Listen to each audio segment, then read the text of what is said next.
És már is itt van a következő strandos csapatunk.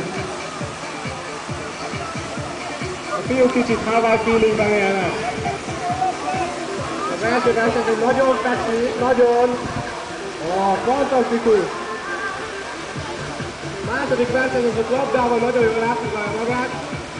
Tudsz vele táncolni? Nem? Lekázni? Ez valami trükk? Azaz, nagyon jó, tapsoljuk meg! Harmadik versenyző. Na, az már valami, arra azt mondom. Igen, így néz ki egy fürlőhető. Nem tudok, én licitálnék rá, úgy vagytok vele. Nekem nagyon bejön, mindent megadnék érte. Lányok, valaki senki nem licitál? Hát így jártunk. Következő versenyző.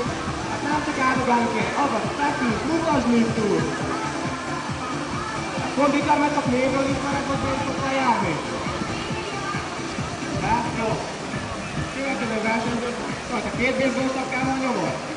Nagyon jól csináltad. Azért a Hawaii szimbol befigyel rajta. Meg annyira jó idő, nem mondjuk, hogy Hawaii kéne tolni. Na, azaz, legalább a tánc megy neki, legalább az. Köszönjük szépen neked a versenyzést.